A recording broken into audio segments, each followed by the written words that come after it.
너무 배가 고파요. 남은 거 조금만 주시면 안 될까요?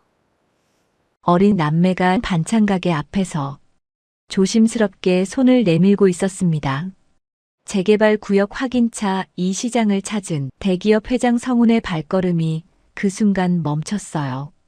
남자아이의 얼굴, 어릴 적 자신의 얼굴과 똑같았습니다. 그리고 그 옆 여자아이의 목에서 반짝이는 것, 5년 전 전처에게 직접 건넸던 바로 그 목걸이였어요. 성훈은 그 순간 숨이 멎었습니다. 말도 안 돼. 그는 무정자증 판정을 받은 몸이었어요. 아이를 가질 수 없다고 믿고 살아온 사람이었습니다. 도대체 이 아이들은 누구일까요? 그리고 이 만남이 그의 인생을 어떻게 뒤흔들게 될까요? 사연 시작 전 구독과 좋아요 눌러주시고 지금 어디에서 듣고 계신지 댓글로 알려주시면 그곳에 큰 행운이 함께하길 진심으로 바라겠습니다.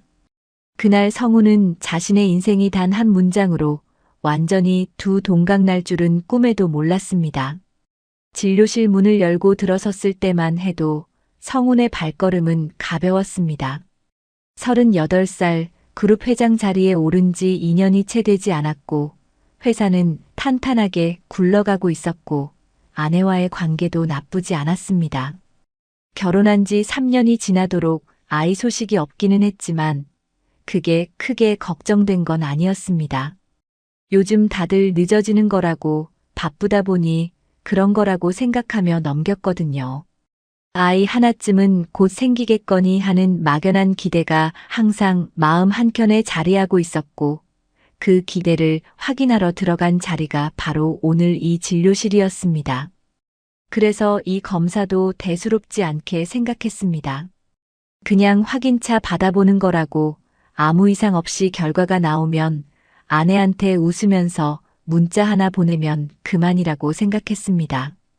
그 정도로 가볍게 들어간 자리였습니다. 하지만 진료실에 들어서는 순간 의사의 표정이 달랐습니다. 서류를 넘기는 손이 유독 천천히 움직였고 말을 꺼내려다 잠깐 멈추는 그 짧은 순간이 이상하게 길게 느껴졌습니다. 보통 검진 결과를 전달할 때처럼 가볍게 시작하지 않았습니다. 의사는 잠시 성훈의 얼굴을 바라보다가 서류를 덮고 두 손을 책상 위에 가지런히 올렸습니다. 그 작은 동작 하나만으로 성훈은 자기도 모르게 등이 굳는 걸 느꼈습니다. 그러면서도 설마 하는 마음으로 의사의 입만 바라봤습니다. 무정자증입니다. 처음엔 무슨 말인지 몰랐습니다. 귀에 들어오긴 했는데 그게 자기한테 하는 말인지 실감이 나지 않았습니다. 무정자증. 그 단어를 머릿속에서 한번 굴려봤지만 아무런 감각도 붙지 않았습니다. 성훈은 잠깐 멍하니 앉아 있다가 자기 목소리가 나오는 것도 모른 채 되물었습니다. 무정자증이요? 의사가 낮고 차분한 목소리로 다시 한번 설명하기 시작했습니다. 정자가 없다는 것, 자연 임신은 사실상 어렵다는 것, 치료보다는 보조 생식술 같은 다른 방법을 고려해야 한다는 것. 말 하나하나는 분명하게 들렸지만 머릿속에서는 하나도 정리가 되지 않았습니다. 단어들이 그냥 허공에 떠 있는 것 같았고 의미가 붙질 않았습니다. 성훈은 그냥 고개를 끄덕이면서 듣는 척했지만 사실 아무것도 듣지 않고 있었습니다. 자연 임신은 어렵다는 말씀이신가요? 성훈의 목소리는 자신도 놀랄 만큼 평평했습니다. 감정이 빠진 것도 아니고 차분한 것도 아니었습니다. 그냥 아무것도 없는 목소리였습니다. 의사가 조심스럽게 고개를 끄덕이며 추가 검사 일정과 이후 치료 방향에 대해 이야기하기 시작했지만 그 순간부터 성훈의 귀는 완전히 닫혀버렸습니다. 손에 쥔 검사 결과지가 천천히 구겨지고 있었습니다. 자기도 모르게 손에 힘이 들어가고 있었던 거죠.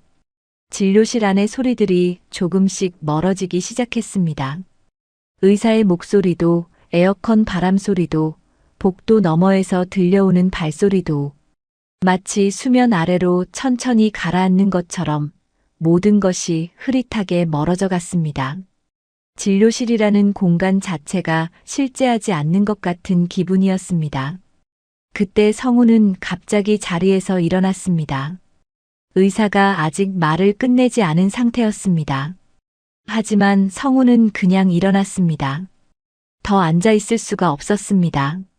몸이 먼저 움직였고 머리는 그 뒤를 따랐습니다. 진료실 문을 밀고 나오자 병원 복도의 형광등 불빛이 눈에 쏟아졌습니다. 사람들이 바쁘게 지나가고 간호사가 서류를 들고 뛰어다니고 어디선가 어린아이가 칭얼대는 소리가 들렸습니다. 세상은 아무것도 모른 채 그냥 굴러가고 있었습니다. 성훈만 그 자리에 멈춰 선 것 같았습니다. 복도 한쪽 벽에 기대어 잠깐 숨을 고르면서 눈앞으로 지나가는 사람들을 바라봤습니다. 아무 표정 없이 걸어가는 사람, 휴대폰을 보며 웃는 사람, 아이 손을 잡고 종종 걸음치는 사람. 아무도 성훈을 보지 않았습니다. 아무도 이 사람이 방금 어떤 말을 들었는지 알지 못했습니다. 그 사실이 이상하게도 한꺼번에 서럽고 다행스러웠습니다. 엘리베이터 문이 열리고 그 안에 발을 들여놓았을 때 성우는 처음으로 거울 속 자신의 얼굴을 봤습니다. 낯설었습니다. 눈이 초점을 잃은 것처럼 흐릿했고 입술은 자기도 모르는 사이에 미세하게 떨리고 있었습니다. 피부 빛깔도 평소와 달랐습니다. 자기 얼굴인데 자기 얼굴 같지 않았습니다. 엘리베이터 문이 닫히고 층수를 나타내는 숫자가 하나씩 내려가는 동안 성우는 그냥 그 얼굴을 바라보고만 있었습니다. 주차장에 내려와서 차 앞에 섰을 때 문을 열어야 한다는 걸 알면서도 손이 움직이지 않았습니다. 그냥 차 문 손잡이를 잡은 채로 한참을 서 있었습니다. 얼마나 그러고 있었는지 알 수 없었습니다. 주변에 차들이 들어오고 나가는 소리가 들렸지만 하나도 신경 쓰이지 않았습니다. 어느 순간 손이 저절로 문을 열었고 몸이 안으로 들어가 앉았습니다. 시동은 걸지 않았습니다. 핸들을 두 손으로 잡고 그냥 앉아만 있었습니다. 왜 나야? 그 생각이 처음으로 올라왔습니다. 분노도 아니고 슬픔도 아닌 그냥 가슴 밑바닥에서부터 천천히 올라오는 먹먹한 물음이었습니다. 살면서 한 번도 이런 생각을 해본 적이 없었는데 그 짧은 세 글자가 머릿속에 딱 박혀서 떠나질 않았습니다. 왜 나야? 왜 하필 나야? 무엇 하나 잘못된 게 없다고 생각했는데 이 나이에 이 자리에서 이런 말을 듣게 될 줄은 몰랐습니다. 남들에게는 그냥 생기는 것들이 자기한테는 처음부터 없었다는 그 사실이 이유도 없이 너무 억울하고 부끄럽고 아팠습니다. 그때 핸드폰이 울렸습니다. 화면에 아내 이름이 떠 있었습니다. 성우는 그 화면을 바라봤습니다. 손가락이 움직이지 않았습니다. 전화벨이 멈추고 잠시 침묵이 흘렀습니다. 그리고 곧 문자가 왔습니다. 검사 결과 어떻게 됐냐고, 밥은 먹었냐고, 오늘 좀 일찍 들어올 수 있냐고. 성우는 그 문자를 읽었습니다. 다 읽었습니다. 그런데 답장을 쓸 수가 없었습니다. 손가락이 자판 위에서 그냥 멈춰 있었습니다. 무슨 말을 해야 할지 몰랐거든요. 아내는 아마 기다리고 있을 겁니다. 별일 없겠지 하면서도 내심 신경 쓰이는 얼굴로. 성우는 그 얼굴을 떠올렸습니다. 그리고 그 얼굴 앞에서 오늘 들은 말을 꺼내는 자신을 상상해 봤습니다. 단 한 문장도 머릿속에서 완성되지 않았습니다. 아니, 사실은 알고 있었습니다. 말하면 안 된다는 걸. 이 사실이 밖으로 나가는 순간 무언가가 무너진다는 걸 머리가 아니라 몸으로 느끼고 있었습니다. 아직 그게 정확히 무엇인지는 알 수 없었습니다. 하지만 성우는 본능적으로 알았습니다. 이건 지금 당장 누구에게도 말해서는 안 된다고. 말하는 순간 돌이킬 수 없는 무언가가 시작된다고. 두 번째 전화가 왔습니다. 성우는 이번에도 받지 않았습니다. 화면이 꺼지고 차 안이 다시 조용해졌습니다. 주차장 천장에서 형광등 하나가 깜빡이고 있었습니다. 성우는 그 빛을 멍하니 바라보다가 천천히 눈을 감았습니다. 그렇게 성우는 그 비밀을 혼자 껴안기로 했습니다. 진료실에서 들은 그 한 문장을 아무도 모르는 곳에 깊이 묻어두기로 했습니다. 아내에게도 누구에게도 말하지 않기로 마음먹었습니다. 그게 맞는 선택인지 아닌지는 생각하지 않았습니다.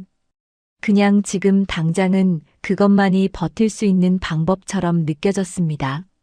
이 차 안에서만큼은 아무것도 결정하지 않아도 된다는 생각이 조금은 위로가 됐습니다. 하지만 그 위로는 오래가지 않았습니다. 차 안에 혼자 앉아 있는 동안 바깥에서는 아무 일도 없었습니다. 주차장 입구 차단기가 올라가고 내려가는 소리만 반복됐습니다.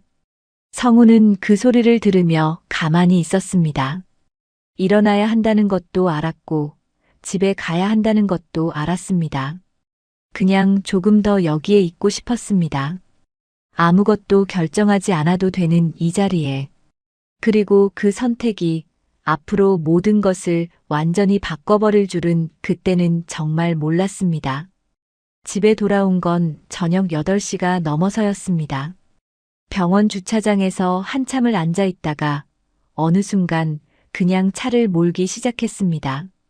어디로 가야 할지 생각하지 않았는데 손이 저절로 집 방향으로 핸들을 돌리고 있었습니다. 신호등 앞에서 멈출 때마다 머릿속에서 같은 말이 반복됐습니다. 무정자증. 자연 임신은 어렵습니다. 그 말이 엔진 소리보다 더 크게 울렸습니다. 라디오를 켰다가 바로 껐습니다. 아무것도 듣고 싶지 않았거든요. 그렇게 아무 생각 없이 달리다 보니 어느새 아파트 주차장이었습니다. 차를 세우고 나서도 한참 앉아 있었습니다. 엘리베이터를 타고 복도를 걷고 현관문 앞에 서기까지 성우는 단 한 번도 발걸음이 자연스럽지 않았습니다. 현관문을 열자마자 음식 냄새가 났습니다. 된장찌개 냄새였는데 평소 같으면 그냥 지나쳤을 텐데 그날따라 그 냄새가 이상하게 코를 찔렀습니다. 거실 불이 켜져 있었고 식탁 위에는 반찬이 차려져 있었습니다. 그런데 음식이 식어 있었어요. 뚜껑도 덮여 있지 않은 채로 그냥 그대로 놓여 있었습니다. 누군가 오래 기다렸다는 걸 말없이 보여주는 것 같았습니다. 성우는 가방을 소파 위에 내려놓고 넥타이를 풀었습니다. 손이 무거웠습니다. 아무것도 하기 싫었지만 그렇다고 아무것도 안 할 수도 없었습니다. 그냥 멍하니 서 있다가 주방 쪽으로 걸어가려는데 안방 문이 살며시 열렸습니다. 미영이었습니다. 뭔가 말을 꺼내려는 듯 성훈의 얼굴을 먼저 살폈습니다. 오늘 검사 결과가 어떻게 됐는지 궁금했을 텐데 대뜸 묻지는 않았어요. 그냥 조용히 다가와서 성훈의 얼굴을 한번 바라보더니 식탁 쪽으로 향했습니다. 찌개를 다시 불에 올리고 식은 반찬을 정리하면서도 말을 먼저 꺼내지 않았습니다. 그 조심스러움이 오히려 성훈의 가슴을 눌렀습니다. 말을 걸어오지 않는 것도 눈치를 보는 것도 전부 미영 나름대로 성훈을 배려하는 방식이었거든요. 성훈은 그걸 알면서도 아무 말도 할 수가 없었습니다. 두 사람은 식탁에 마주 앉았습니다. 성훈은 숟가락을 들었다가 다시 내려놨습니다. 아무것도 넘어갈 것 같지 않았습니다. 미영은 맞은편에 앉아서 잠깐 성훈의 얼굴을 바라보다가 시선을 내렸습니다. 두 번쯤 숨을 고르는 게 보였어요. 뭔가 할 말이 있는데 어떻게 꺼내야 할지 고르고 있는 것 같았습니다. 그러다가 결국 조용히 입을 열었습니다. 나 할 말이 있어요. 성훈이 고개를 들었습니다. 미영의 얼굴이 조금 상기되어 있었습니다. 볼이 살짝 붉었고 눈빛이 평소와 달리 흔들리고 있었어요. 뭔가를 오래 혼자 안고 있다가 드디어 꺼내놓는 사람의 얼굴이었습니다. 미영은 잠깐 성훈의 눈을 바라보다가 천천히 말을 이었습니다. 나 임신했어요. 그 말이 떨어지는 순간 성훈의 손이 멈췄습니다. 숟가락을 집으려던 손이 그대로 굳었습니다. 방금 들은 말이 머릿속에서 천천히 퍼져나갔습니다. 임신. 그 단어가 오늘 병원에서 들은 말과 정면으로 충돌했습니다. 무정자증. 자연 임신은 어렵습니다. 그 말이 아직 귀에 남아있는데 지금 아내가 임신했다고 하고 있었습니다. 두 문장이 머릿속에서 동시에 울리면서 아무것도 정리가 되지 않았습니다. 미영은 성훈의 표정을 살피면서 조심스럽게 말을 이었습니다. 병원에서 확인했다고, 2주쯤 됐다고, 처음엔 자기도 믿기지 않아서 2번이나 검사했다고. 목소리에 기쁨이 담겨 있었어요. 오래 기다려온 소식을 드디어 전하는 사람의 떨림 같은 게 느껴졌습니다. 눈가가 살짝 촉촉했고 입술은 웃으려고 하면서도 참고 있는 것 같았습니다. 성훈이 기뻐해 주길 기다리는 얼굴이었습니다. 하지만 성훈은 그 말을 기쁘게 들을 수가 없었습니다. 표정이 굳은 채로 미영의 얼굴을 바라봤습니다. 머릿속에서는 계속 같은 생각이 맴돌았습니다. 오늘 의사가 한 말, 자연 임신이 어렵다는 말, 정자가 없다는 말, 그런데 임신이 됐다고 한다. 이 두 가지가 동시에 머릿속에 있으니 하나가 다른 하나를 자꾸만 밀어냈습니다. 성훈은 그 혼란 속에서 한마디가 그냥 튀어나왔습니다. 그게 말이 돼? 낮고 평평한 목소리였지만 그 안에 뭔가 날이 서 있었습니다. 미영이 눈을 깜빡이며 멈췄습니다. 예상하지 못한 반응이었던 거죠. 기쁜 소식을 전했는데 돌아온 말이 그거였으니까요. 미영의 얼굴에서 순식간에 온기가 빠져나갔습니다. 무슨 말이에요? 미영의 목소리에 당황함이 배어 있었습니다. 성훈은 대답하지 않았습니다. 설명할 수가 없었거든요. 오늘 자신이 들은 말을 꺼내는 순간 모든 게 달라질 것 같았습니다. 그 말은 아직 꺼낼 준비가 안 됐습니다. 성훈은 시선을 내리깔면서 짧게 말했습니다. 아니야, 그냥. 하지만 미영은 이미 표정이 굳어 있었습니다. 아까와는 다른 눈빛이었어요. 기쁨 대신 불안이 자리를 잡고 있었습니다. 잠깐 동안 두 사람 사이에 아무 말도 없었습니다. 찌개에서 나오던 김도 어느새 사그라져 있었습니다. 미영이 조심스럽게 다시 입을 열었습니다. 기쁘지 않아요? 그 한마디가 성훈의 가슴에 조용히 꽂혔습니다. 기쁘지 않은 게 아니었습니다. 기쁜지 아닌지조차 판단이 서지 않는 상태였거든요. 오늘 하루 동안 성훈이 감당해야 했던 것들이 한꺼번에 눌러오는 것 같았습니다. 뭔가 말을 해야 한다는 건 알았는데 어떤 말도 입 밖으로 나오지 않았습니다. 성훈은 아무 말도 하지 않았습니다. 숟가락을 내려놓고 식탁 위에 두 손을 올려놓은 채 그냥 앉아 있었습니다. 미영은 그 모습을 한참 바라보다가 무언가를 더 말하려다 결국 입을 다물었습니다. 반찬은 하나도 손대지 않은 채였어요. 두 사람은 같은 식탁에 마주 앉아 있었지만 그 사이에는 아무도 건너지 못하는 거리가 생겨 있었습니다. 성훈이 먼저 자리에서 일어났습니다. 피곤해서. 나 먼저 들어갈게. 미영이 대답하지 않았습니다. 성훈은 미영의 얼굴을 보지 않고 안방으로 들어갔습니다. 문을 닫고 불도 켜지 않은 채로 침대 가장자리에 그대로 앉았습니다. 바깥에서 미영이 혼자 설거지하는 소리가 들렸습니다. 그릇이 부딪히는 소리, 물 흐르는 소리, 아무 말도 없이 혼자 움직이는 소리. 성훈은 그 소리를 들으면서 어두운 벽을 바라봤습니다. 미영은 지금 무슨 생각을 하고 있을까 싶었습니다. 기쁜 소식을 전했는데 남편이 차갑게 굳어버린 이유를 이해하지 못하고 있겠죠. 자기가 뭘 잘못했나 싶어서 혼자 되짚어보고 있을 수도 있었습니다. 그 생각을 하자 가슴이 묵직해졌습니다. 하지만 지금 당장 나가서 설명할 수 있는 말이 없었습니다. 설명하려면 오늘 병원에서 들은 말을 꺼내야 하는데 그 말은 아직 성훈 자신도 소화하지 못한 말이었거든요. 설거지 소리가 멈췄습니다. 잠시 후 거실 불이 꺼지는 게 문틈으로 느껴졌습니다. 성훈은 그 어둠 속에서 눈을 감았습니다. 아내가 임신했다고 했습니다. 그런데 자신은 무정자증이라는 진단을 받았습니다. 이 두 가지를 어떻게 같이 받아들여야 하는지 그날 밤 성훈은 끝내 알 수 없었습니다.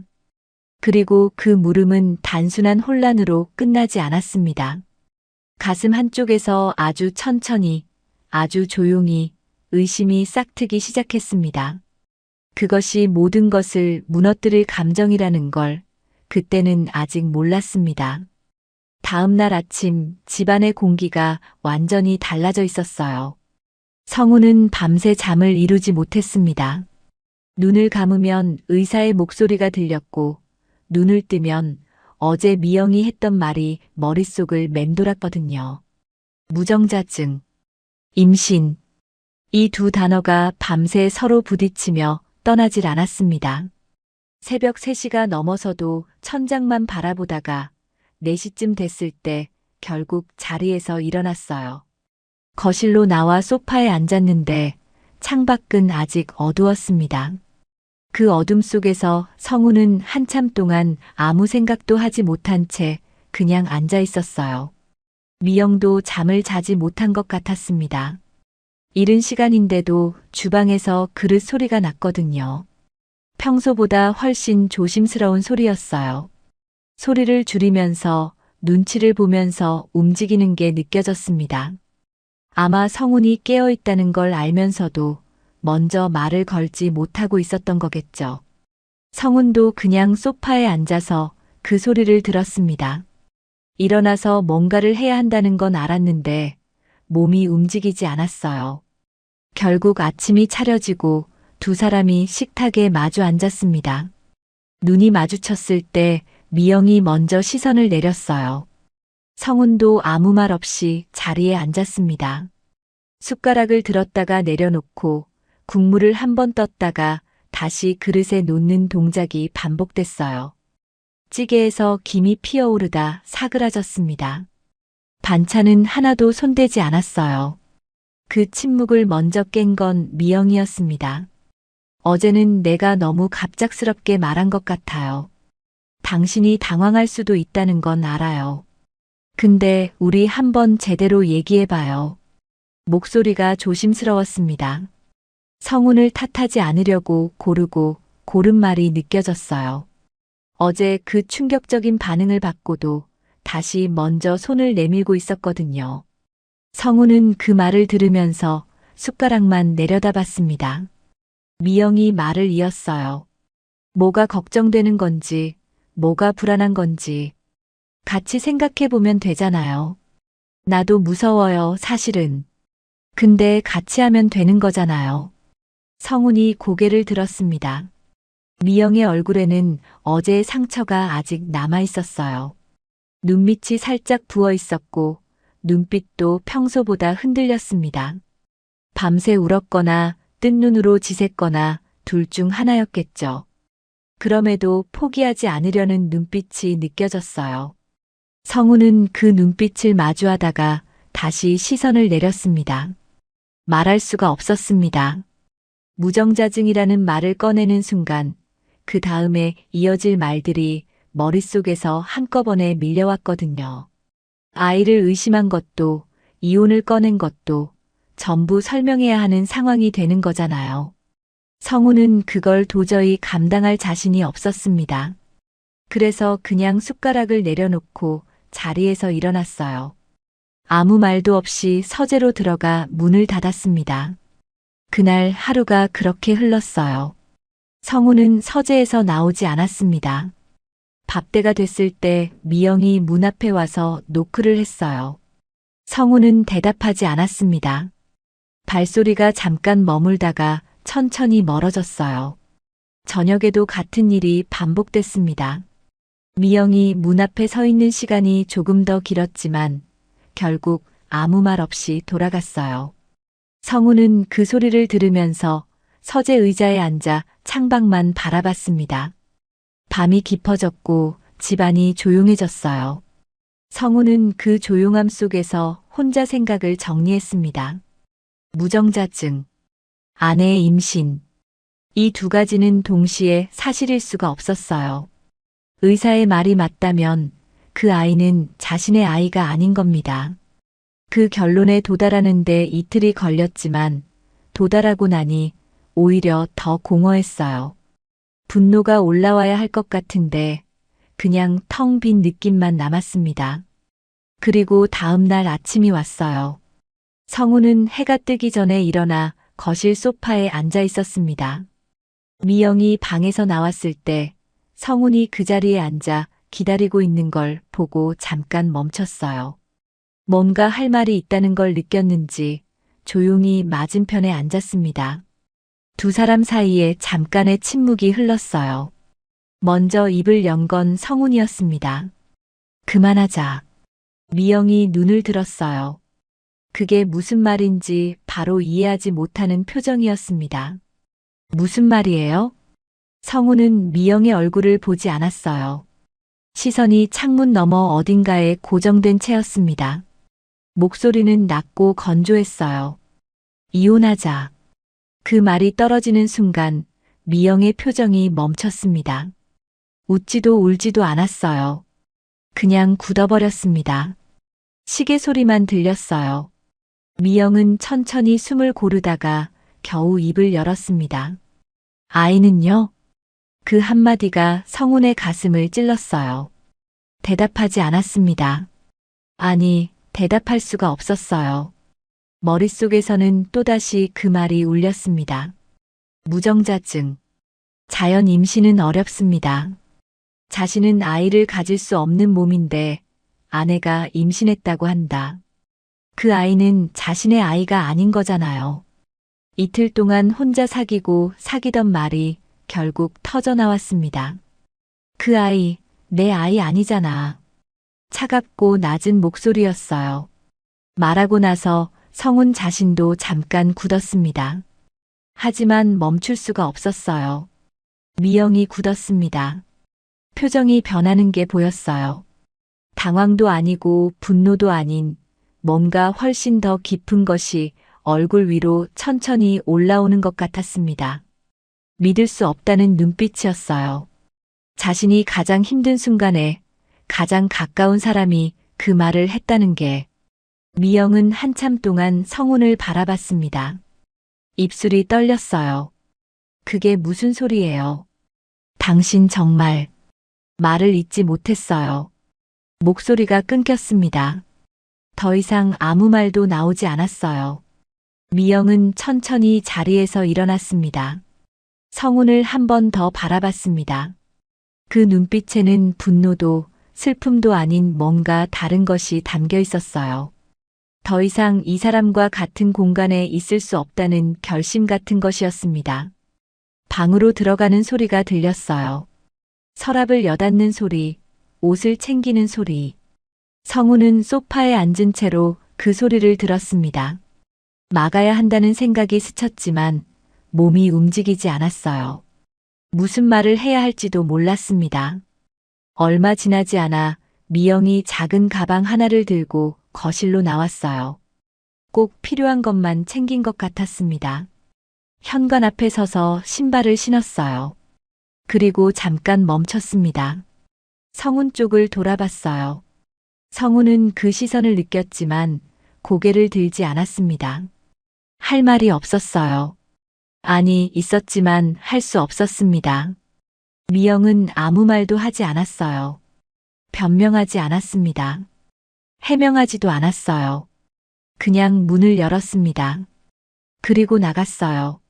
문이 닫히는 소리가 났습니다. 성우는 그 소리가 완전히 사라진 뒤에도 한참 동안 움직이지 않았어요. 거실 안에 혼자 남아 방금 전까지 미영이 앉아있던 자리를 바라봤습니다. 쿠션이 살짝 눌려 있었어요. 그게 전부였습니다. 잘 된 거야. 성우는 속으로 그렇게 말했어요. 이렇게 하는 게 맞는 거야. 그 아이는 내 아이가 아니니까. 그 말을 몇 번이고 되뇌었습니다. 하지만 아무리 반복해도 가슴에 내려앉지 않았어요. 오히려 텅 빈 공간이 점점 더 커지는 것 같았습니다. 창밖으로 아침 햇살이 들어왔어요. 세상은 아무것도 모른 채 그냥 굴러가고 있었습니다. 성훈만 그 빛 속에 혼자 앉아 있었어요. 그리고 미영이 왜 끝까지 아무것도 해명하지 않고 그냥 나갔는지 성훈은 그때는 이해하지 못했습니다. 그 이유를 알게 되는 건 5년이라는 긴 시간이 지나고 나서의 일이었으니까요. 5년이 지났습니다. 그 사이 성훈의 삶은 겉으로 보기엔 아무것도 달라지지 않은 것 같았어요. 회사는 더 커졌고 자리는 더 단단해졌고 주변엔 항상 사람이 넘쳐났습니다. 이른 아침부터 보고가 들어오고 하루 종일 결정을 내리고 저녁엔 또 다른 자리가 기다리는 나날이었거든요. 바쁘다는 게 오히려 편했습니다. 바쁘면 생각할 틈이 없으니까요. 집에 돌아와 혼자 불 꺼진 거실에 앉을 때만 5년 전 그날이 슬며시 올라왔어요. 문이 닫히던 소리, 캐리어 바퀴 소리, 그리고 그 뒤로 이어진 긴 침묵. 그럴 때마다 성우는 그냥 일찍 잠자리에 들었습니다. 생각을 끝까지 이어가지 않는 게 그나마 버티는 방식이었거든요. 그날도 그런 날 중 하나였습니다. 오전부터 회의가 이어졌고 점심은 차 안에서 대충 때웠어요. 오후 일정 중에 재개발 예정 부지 현장 확인이 있었는데 그 부지 바로 옆이 오래된 재래시장이었습니다. 10년도 넘은 시장이었고 터줏대감 상인들이 자리를 지키고 있는 곳이었어요. 성훈 옆에는 비서가 서류를 들고 따라붙어 있었습니다. 말수가 적고 꼼꼼한 성격으로 성훈이 오래 곁에 두고 믿어온 사람이었어요. 비서가 서류를 넘기면서 조용히 말했습니다. 회장님, 시장 쪽 상인들 분위기도 한번 직접 보시는 게 좋을 것 같습니다. 철거 얘기가 돌면서 많이 술렁이고 있거든요. 성훈은 고개를 끄덕이고 차에서 내렸어요. 시장 안으로 첫 발을 들여놓는 순간 분위기가 바로 느껴졌습니다. 평소 시장이라면 있어야 할 활기가 없었어요. 상인들의 표정이 굳어 있었고 손님을 부르는 목소리도 어딘가 힘이 빠져 있었습니다. 골목 곳곳에 삼삼오오 모여 낮은 목소리로 이야기를 나누는 사람들이 보였어요. 재개발 얘기가 흘러나온 뒤로 이 시장이 사라질 수도 있다는 불안이 조용히 퍼져 있는 거였습니다. 성우는 천천히 걸으면서 시장을 둘러봤어요. 형식적으로라도 한 바퀴 돌아봐야 한다는 생각이었거든요. 상인 몇 명과 눈이 마주쳤는데 누군가는 고개를 숙였고 누군가는 시선을 피했습니다. 자신이 이 시장의 운명을 쥐고 있는 사람이라는 걸 다들 알고 있는 것 같았어요. 그게 묵직하게 느껴졌지만 내색하지 않았습니다. 원래 이런 자리가 불편한 편이었거든요. 결정을 내리는 건 익숙한데 그 결정이 누군가의 삶을 흔든다는 걸 눈앞에서 마주하는 건 늘 다른 문제였으니까요. 그렇게 걷다가 골목 쪽으로 시선이 멈췄어요. 한쪽 반찬 가게 앞에 아이 둘이 나란히 서 있었습니다. 5살쯤 돼 보이는 남자아이와 여자아이였어요. 키도 비슷하고 얼굴 생김새도 닮아 있는 게 쌍둥이처럼 보였습니다. 옷이 낡아 있었고 신발도 발에 비해 조금 커 보였어요. 두 아이 다 가게 앞에서 조용히 서서 안을 들여다보고 있었습니다. 어른들 눈치를 살피면서 말을 꺼낼 타이밍을 재고 있는 것 같았어요. 저 나이 아이들이 지을 수 있는 표정이 아니었습니다. 뭔가를 많이 참아온 사람의 얼굴이었어요. 남자아이가 먼저 조심스럽게 입을 열었습니다. 저기요, 혹시 남은 거 조금만 주실 수 있어요? 목소리가 작았어요. 어른한테 무언가를 부탁하는 게 아직 어색한 아이의 목소리였습니다. 그런데 말투는 흐트러지지 않았어요. 주눅 들지도 않았고 그렇다고 당당하지도 않았습니다. 그냥 조용하고 단단한 목소리였어요. 가게 안 아주머니가 잠깐 망설이다가 반찬을 조금 덜어줬습니다. 그러면서 주변을 슬쩍 살피는 게 보였어요. 누군가한테 들킬까봐 조심하는 것 같은 행동이었거든요. 성우는 그 행동이 조금 이상하다고 느꼈지만 그냥 넘겼습니다. 남자아이가 두 손으로 공손하게 받았어요. 감사합니다. 또박또박한 목소리였습니다. 5살 아이한테서 나온다고 믿기 어려울 만큼 반듯한 인사였어요. 그러고는 바로 옆에 서 있던 여자아이에게 먼저 내밀었습니다. 여자아이는 받으려다가 다시 오빠 쪽으로 밀었어요. 같이 먹어. 작고 낮은 목소리였습니다. 두 아이가 서로 양보하다가 결국 반씩 나눠들었어요. 그 모습이 너무 자연스러웠습니다. 처음 하는 행동이 아니라 오래전부터 해온 것처럼 아무 말 없이 척척 맞아 돌아갔거든요. 성우는 그 모습을 보면서 자기도 모르게 발걸음이 멈춰 있었습니다. 처음엔 그냥 지나치려 했어요. 시장 안에 어려운 형편의 아이들이 있다는 게 새로운 일은 아니었으니까요. 그런데 발이 떨어지지 않았습니다. 시선이 자꾸만 그 아이들에게 머물렀어요. 단순한 동정이 아니었습니다.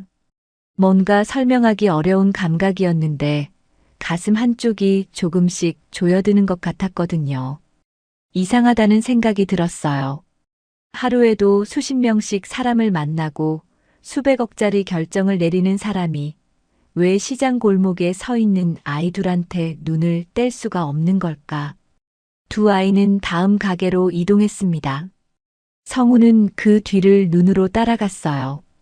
행동은 반복됐습니다.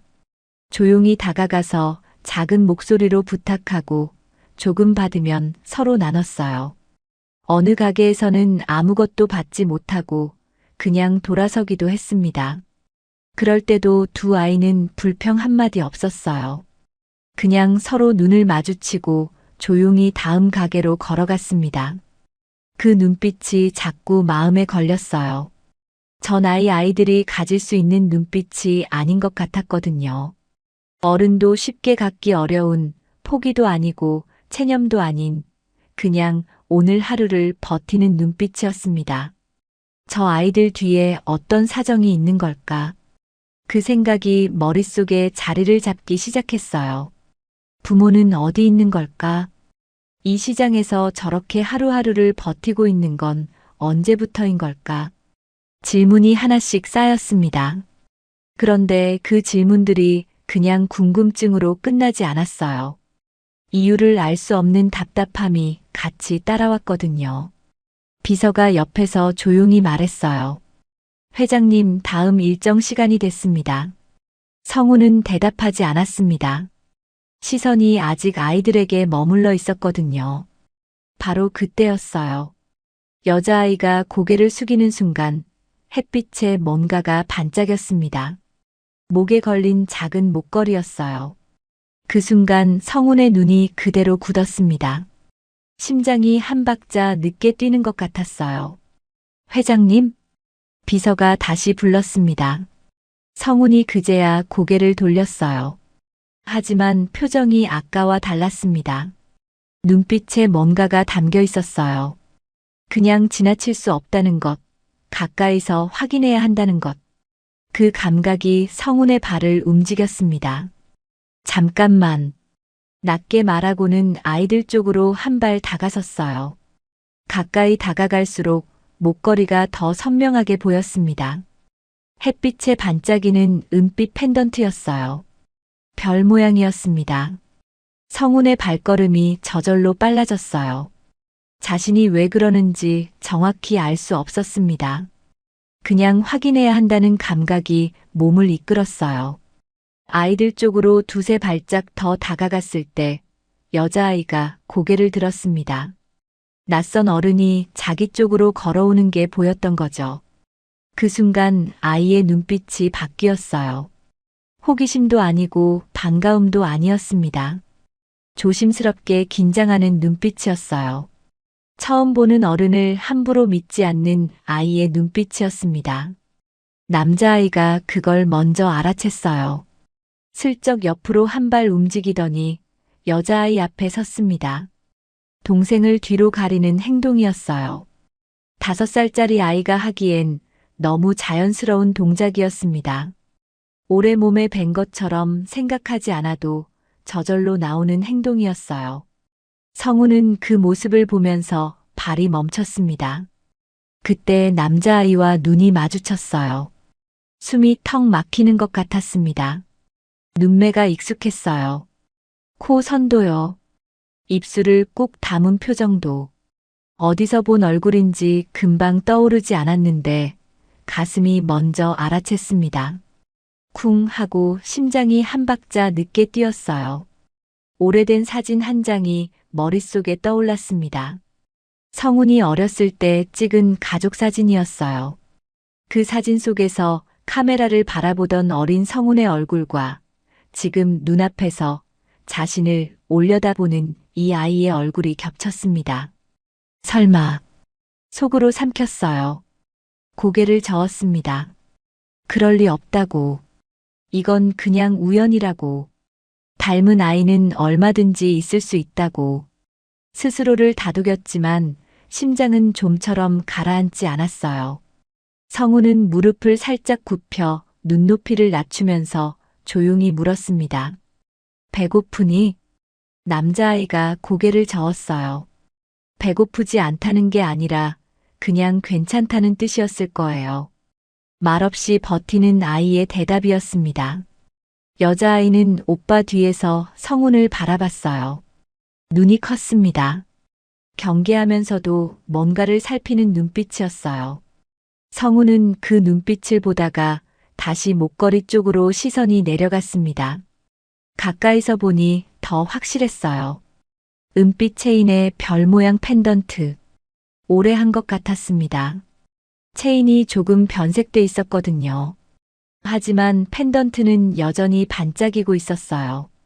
성훈의 눈이 그 자리에 박혔습니다. 가슴 안에서 뭔가가 밀려 올라왔어요. 기억이었습니다.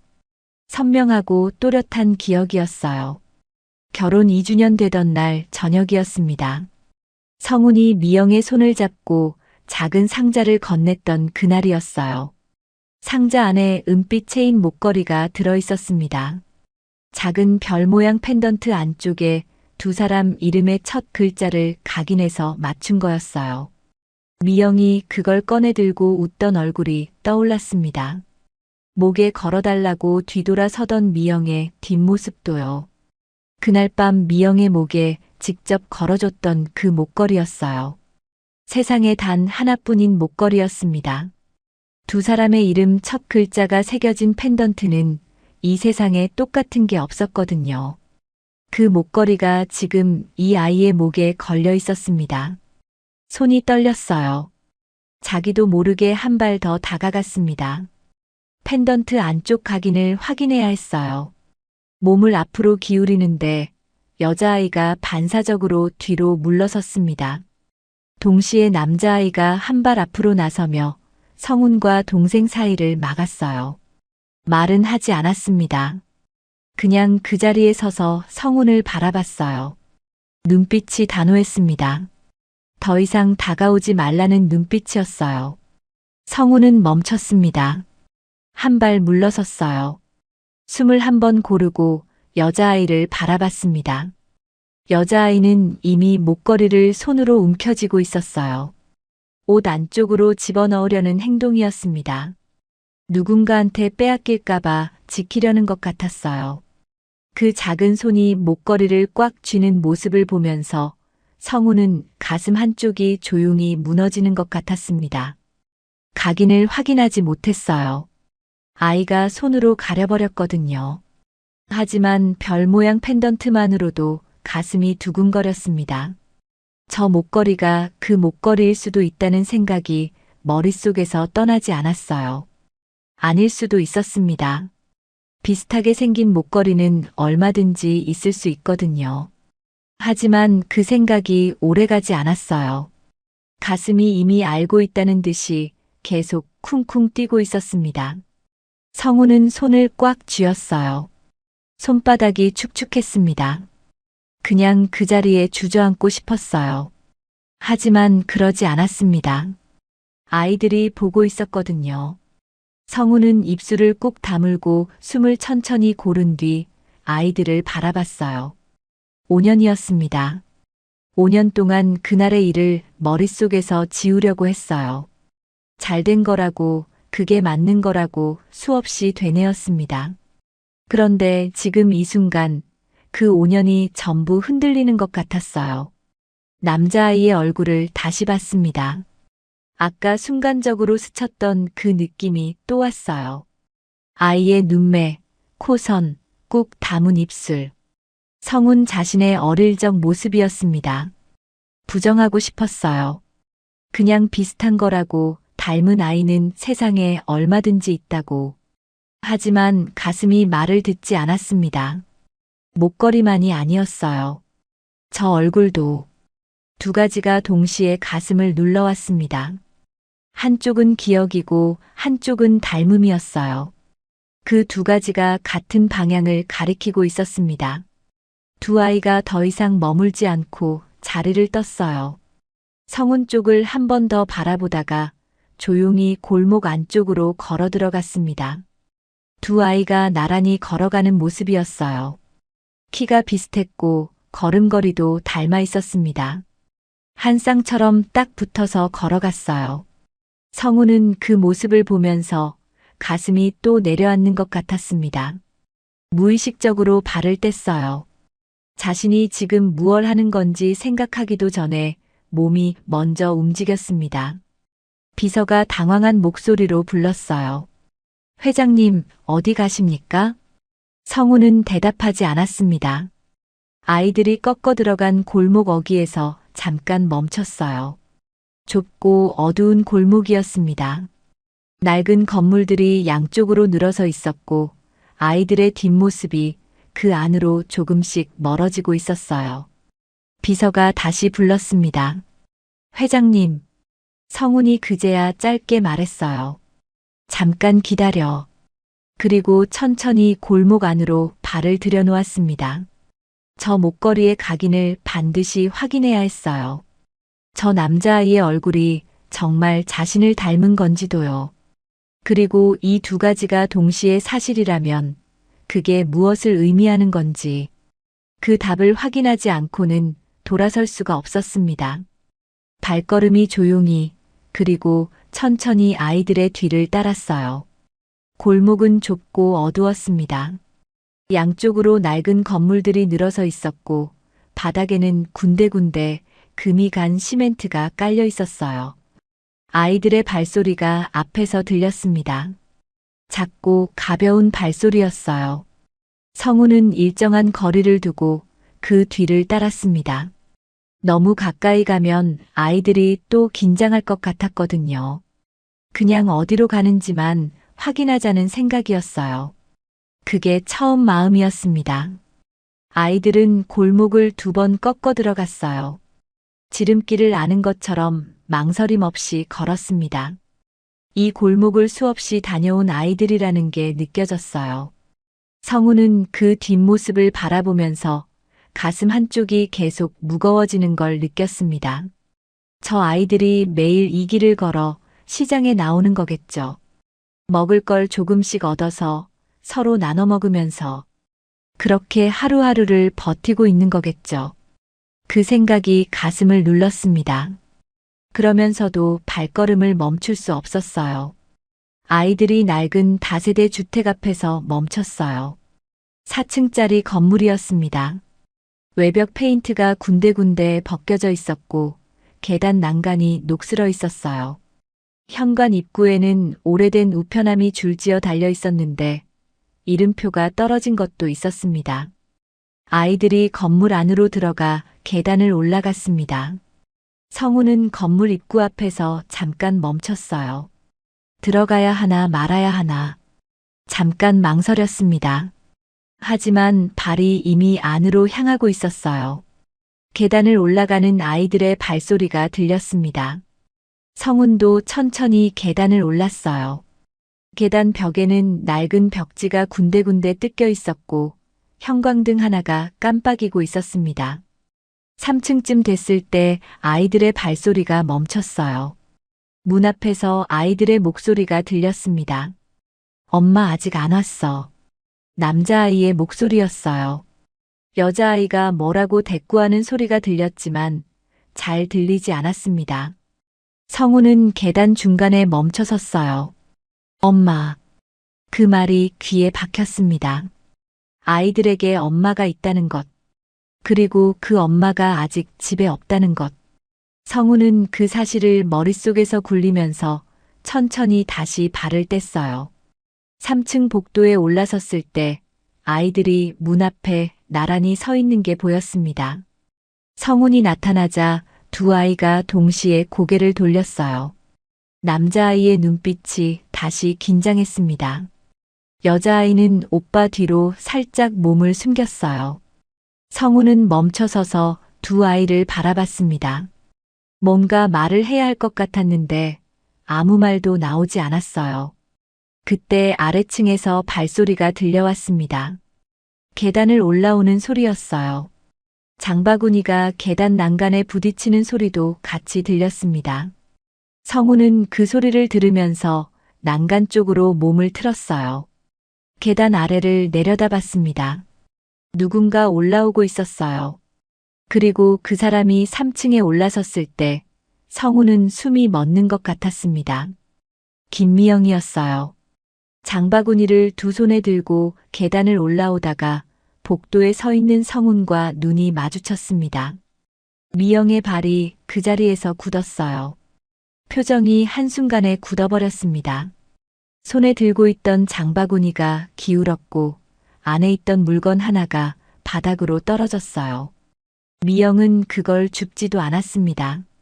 그냥 성훈을 바라봤어요. 성훈도 미영을 바라봤습니다. 5년이었어요. 5년 만이었습니다.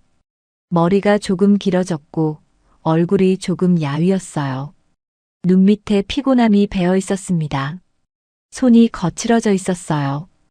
일을 많이 한 사람의 손이었습니다. 하지만 분명히 미영이었어요. 성우는 그 얼굴을 보면서 아무 말도 할 수 없었습니다. 5년 동안 한 번도 이 얼굴을 떠올리지 않으려고 했는데 막상 눈앞에 서 있으니 아무것도 정리가 되지 않았어요. 아이들이 미영을 봤어요. 엄마. 여자아이가 먼저 달려갔습니다. 미영이 반사적으로 몸을 숙여 아이를 받았어요. 하지만 시선은 성훈에게서 떠나지 않았습니다. 남자아이도 미영 옆으로 다가섰어요. 미영이 아이들을 두 팔로 감싸 안으면서 천천히 몸을 일으켰습니다.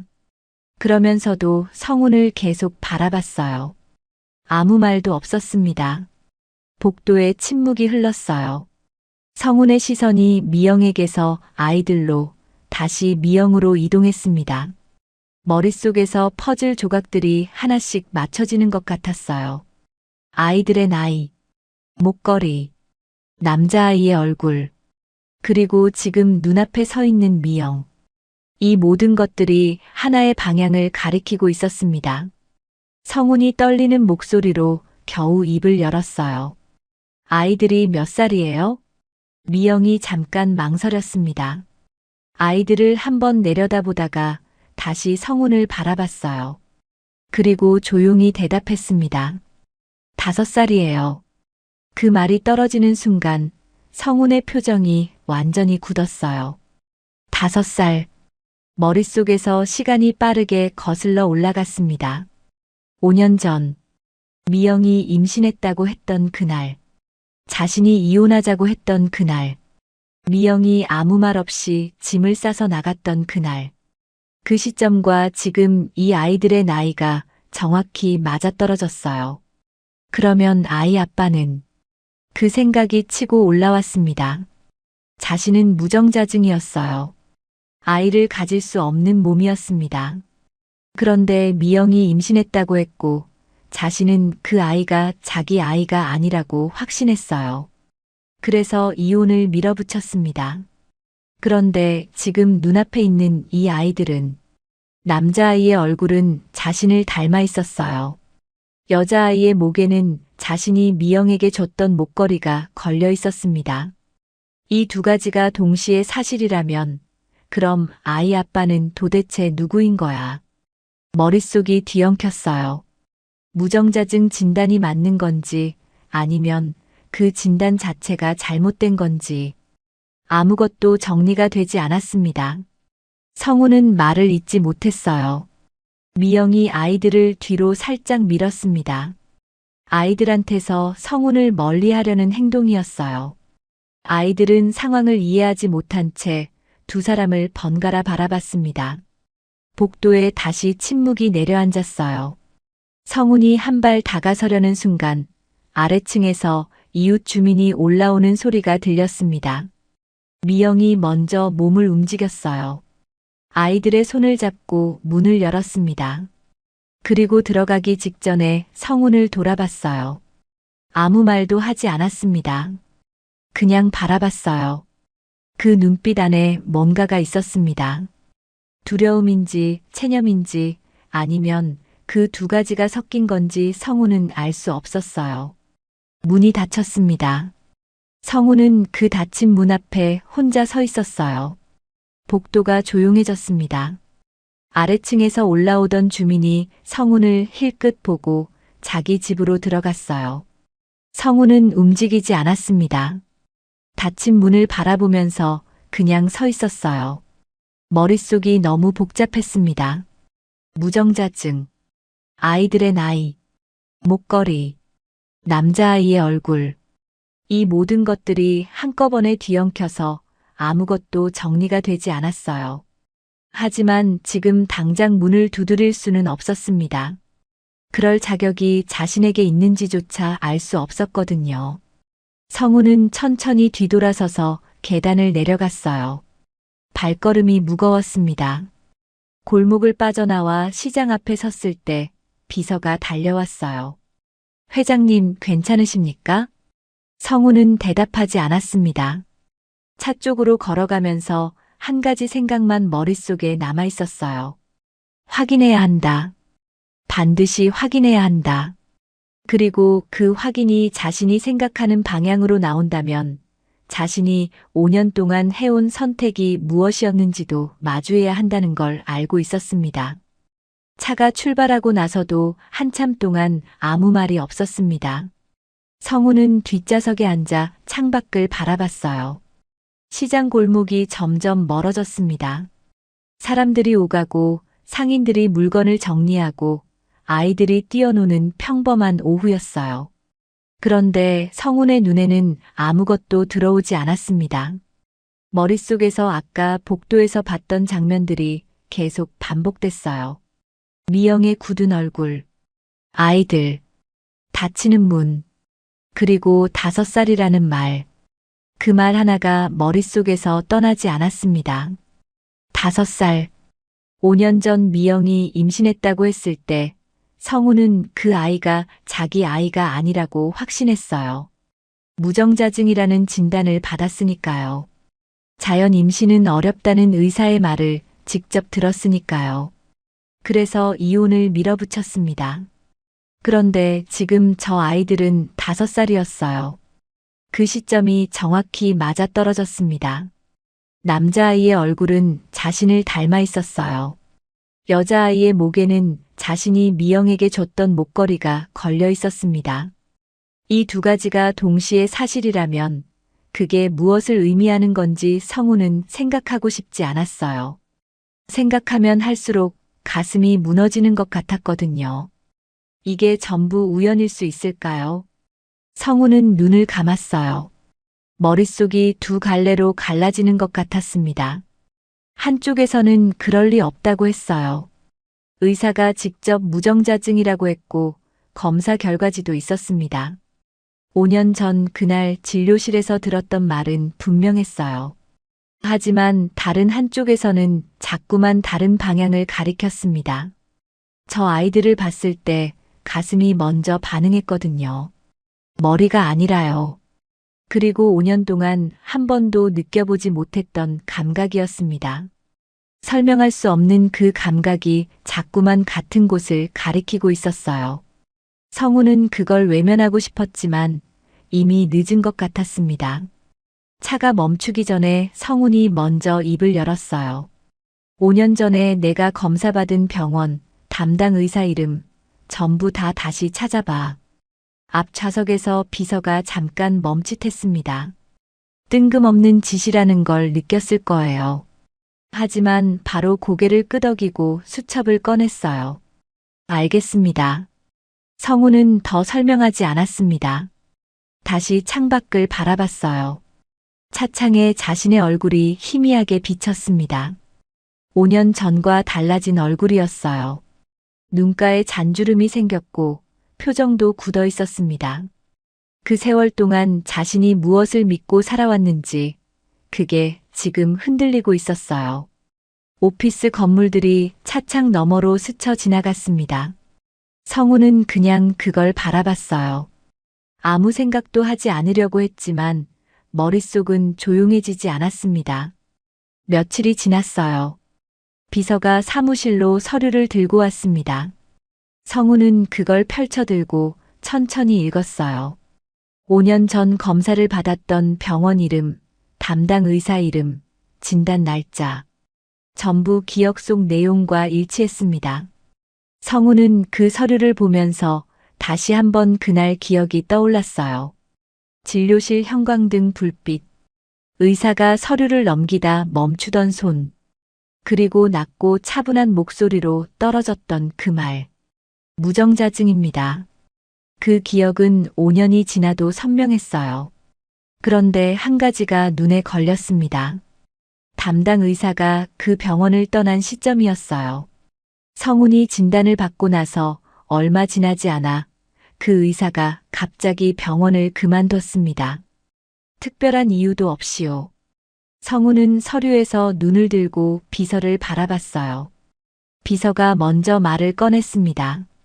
회장님, 이 의사 지금 행방이 묘합니다. 퇴직 이후 기록이 거의 없어요. 무슨 뜻이야? 일반적으로 의사가 개원을 하거나 다른 병원으로 옮기면 기록이 남거든요. 그런데 이 사람은 그게 없습니다. 완전히 자취를 감춘 것 같아요. 성우는 서류를 내려놨어요. 단순히 이상한 게 아니었습니다. 의도적으로 숨은 사람의 흔적처럼 보였거든요. 왜 갑자기 그만뒀을까? 왜 아무 기록도 없을까? 뭔가를 피하고 있는 사람만이 이런 흔적을 남기잖아요. 성우는 그 물음을 머릿속에서 굴리다가 낮게 말했습니다. 그 병원 자금 흐름도 한번 봐봐. 내가 진단받기 전후로. 비서가 눈을 살짝 가늘게 뜨더니 고개를 끄덕였어요. 알겠습니다. 또 며칠이 지났습니다. 비서가 다시 사무실을 찾아왔어요. 이번엔 표정이 달랐습니다. 평소보다 말이 없었고 서류를 내밀면서 목소리를 낮췄어요. 회장님, 이거 좀 이상한데요. 성훈이 서류를 받아들었습니다. 병원 계좌로 들어온 거액의 입금 내역이었어요. 성훈이 진단을 받기 2달 전이었습니다. 금액이 작지 않았어요. 5천만 원이었습니다. 그리고 그 돈의 출처가 개인 계좌였는데 계좌 주인의 이름이 눈에 들어오는 순간 성훈의 손이 멈췄어요. 최영숙, 이복형의 이름이었습니다. 성훈은 그 이름을 바라보면서 천천히 숨을 내쉬었어요. 손끝이 차가워지는 것 같았습니다. 5년 전 그날이 다시 떠올랐어요. 진료실에서 의사가 서류를 넘기며 말을 고르다 멈추던 순간 무정자증입니다. 라는 한 문장. 그 문장이 자신의 결혼을 무너뜨렸고 미영을 집에서 내보냈고 아이들이 시장 골목을 떠돌게 만들었어요. 그리고 그 문장 뒤에 최영수가 있었습니다. 비서가 조용히 말했어요. 이거 진단이 조작됐을 가능성이 있습니다. 회장님. 성우는 아무 말도 하지 않았습니다. 서류를 천천히 내려놓고 창밖을 바라봤어요. 바깥에는 햇살이 내리쬐고 있었습니다. 평범한 낮이었어요.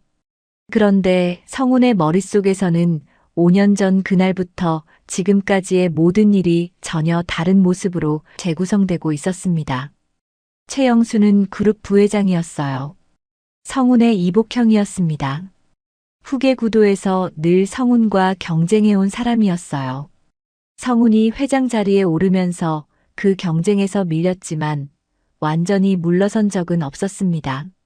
언제나 주변을 맴돌며 기회를 노리는 사람이었거든요. 성훈에게 후계자가 생기는 것, 그게 최영수 입장에서는 가장 위험한 일이었을 겁니다. 후계자가 생기는 순간 최영수가 그룹을 차지할 가능성은 완전히 사라지는 거였으니까요. 만약 그걸 막으려고 진단을 조작했다면 성훈은 그 생각을 끝까지 이어가다가 입술을 꼭 다물었습니다. 5년이었어요. 5년 동안 자신은 잘못된 진단 하나를 믿고 미영을 내쫓았습니다. 아이들이 자신의 아이가 아니라고 확신했어요. 그 아이들이 지금 시장 골목에서 하루하루 버티고 있었습니다. 배고프면 상인들한테 조심스럽게 손을 벌리고 받은 것도 서로 나눠 먹으면서요. 그런데 만약 그 진단 자체가 거짓이었다면, 그렇다면 자신이 5년 동안 한 일이 무엇인지는 말할 필요도 없었어요. 성훈이 조용히 말했습니다. DNA 검사 준비해. 비밀리 해. 비서가 잠깐 멈췄다가 고개를 끄덕였어요.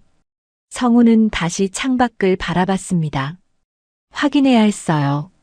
모든 걸 확인한 다음에 움직여야 했습니다. 아직은 아무것도 단정 지을 수 없었어요. 하지만 한 가지만은 이미 알고 있었습니다. 이 일의 끝이 어떻게 되든 자신이 마주해야 할 것들이 지금보다 훨씬 더 무겁고 클 거라는 걸. 그리고 그걸 피할 수도 피해서도 안 된다는 것도요.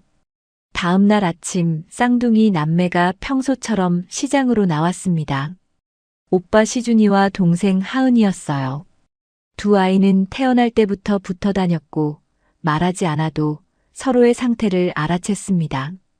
그게 쌍둥이라는 게 가진 특별함이었어요. 웃을 때도 같이 웃었고 힘들 때도 같이 버텼습니다. 오늘도 그런 날이었어요. 엄마 미영이 일찍 나간 뒤였습니다. 현관문이 닫히는 소리를 들으며 두 아이는 눈을 떴어요. 미영이 두 아이 이불을 여며주고 나간 것 같았습니다. 이불 끝이 반듯하게 접혀 있었거든요. 시준이가 먼저 일어나 하은이를 흔들었어요. 하은아, 일어나. 시장 가야지. 하은이가 눈을 비비며 일어났습니다. 두 아이는 말없이 세수를 하고 옷을 챙겨 입었어요. 집안에 먹을 게 없다는 걸 알고 있었습니다. 어제 저녁도 물로 버텼거든요. 엄마가 일하고 돌아오면 뭔가 사올 거라는 걸 알았지만 그때까지 기다리기엔 배가 많이 고팠어요. 두 아이는 서로 눈을 마주치고 조용히 신발을 신었습니다. 말이 필요 없었어요. 어디 가야 하는지 둘 다 알고 있었거든요. 시장 골목에 들어섰을 때 분위기가 달랐어요. 평소라면 반찬 가게 박복순 아주머니가 멀리서부터 손을 흔들었을 겁니다. 두부 가게 아저씨도 지나가다 눈인사를 해줬어요. 그런데 오늘은 달랐습니다. 상인들이 아이들을 보고도 시선을 피했어요. 뭔가를 정리하는 척하거나 안쪽으로 들어가 버리거나. 시준이는 그 분위기를 느꼈지만 내색하지 않았습니다.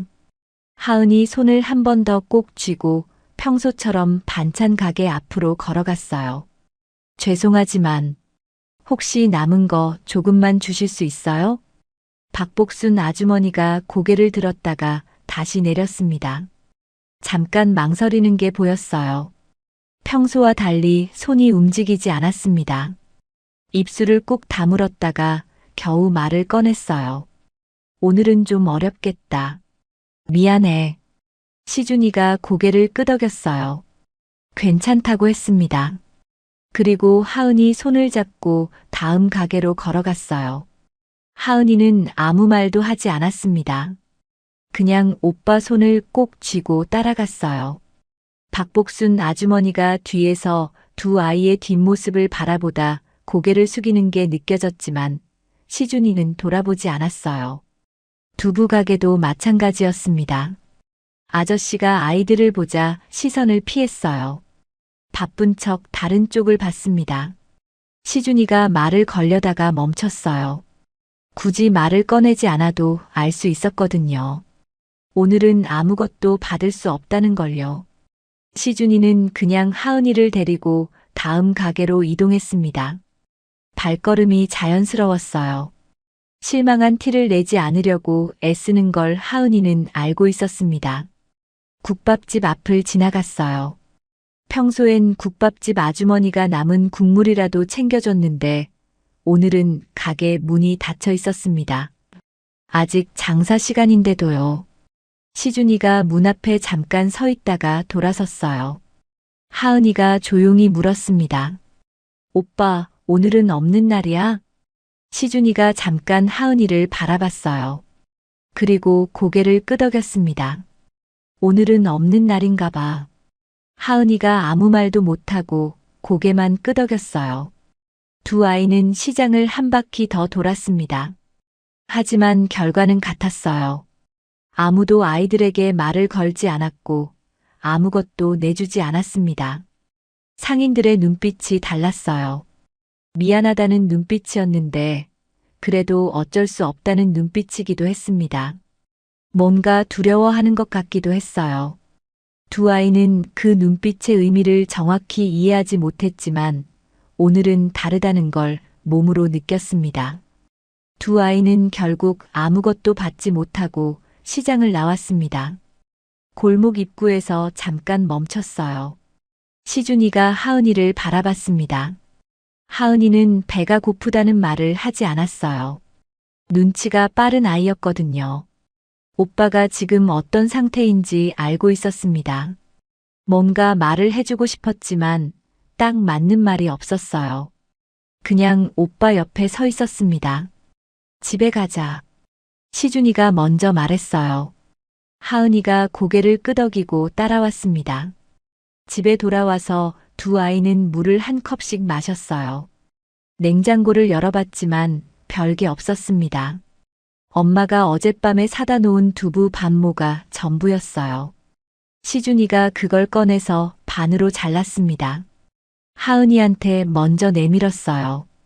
먹어. 오빠도 먹어야지. 나 배 별로 안 고파. 하은이가 오빠를 바라봤습니다. 거짓말이라는 걸 알았어요. 하지만 더 말하지 않았습니다. 둘이 조용히 두부를 나눠 먹었어요. 아무 말도 없었습니다. 창밖으로 오후 햇살이 들어왔어요.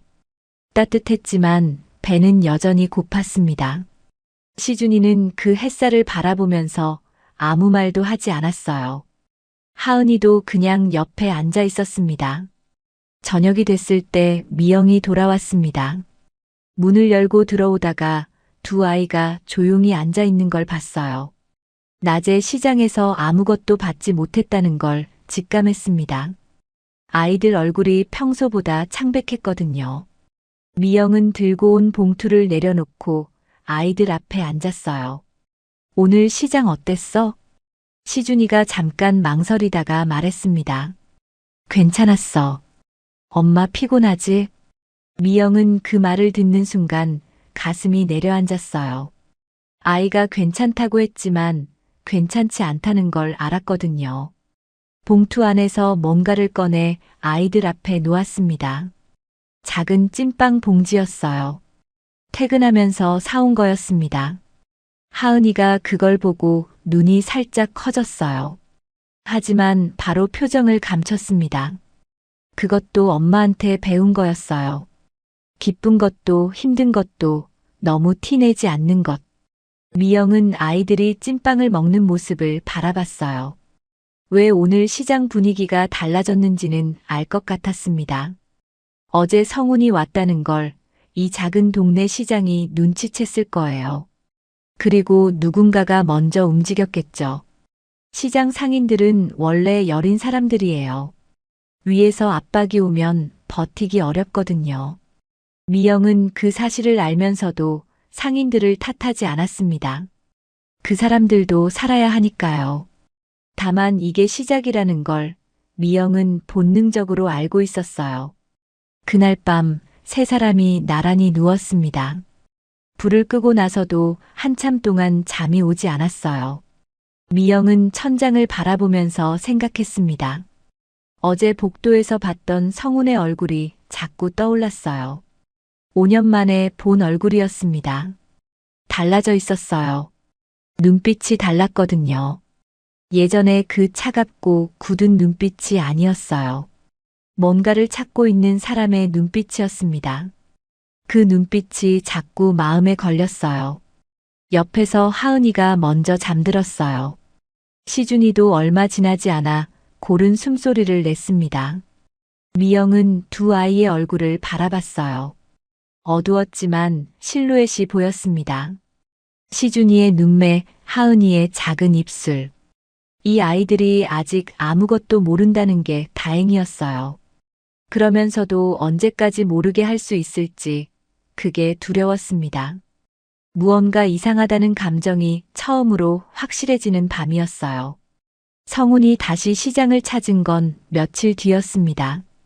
DNA 검사 결과를 기다리는 동안 가만히 있을 수가 없었어요. 사무실에 앉아 서류를 봐도 눈에 들어오지 않았고 회의 중에도 머릿속은 자꾸 그 시장 골목으로 돌아갔습니다. 아이들 얼굴이 자꾸 떠올랐어요. 시준이가 동생을 감싸던 모습, 하은이가 목걸이를 손으로 꽉 쥐던 모습. 그 장면들이 눈을 감으면 더 선명하게 보였습니다. 결국 혼자 차를 몰고 나왔어요. 비서한테도 알리지 않았습니다. 그냥 혼자 확인하고 싶었거든요. 시장에 들어서자 분위기가 바로 느껴졌어요. 며칠 전과는 달랐습니다. 상인들이 성훈을 알아보는 것 같았어요. 눈이 마주치면 고개를 숙이거나 시선을 피했습니다. 인사를 건네는 사람도 없었어요. 어색한 침묵이 골목을 채우고 있었습니다. 성훈은 그냥 천천히 걸으면서 골목을 둘러봤어요. 아이들이 보이지 않았습니다. 평소라면 이 시간쯤 이 골목에 있을 텐데 오늘은 흔적조차 없었어요. 반찬 가게 앞에서 멈췄습니다. 박복순 아주머니가 성훈을 보더니 잠깐 굳었어요. 성훈이 먼저 말을 걸었습니다. 아주머니, 요즘 그 아이들 못 봤나요? 며칠 전에 여기서 봤던 쌍둥이 아이들이요.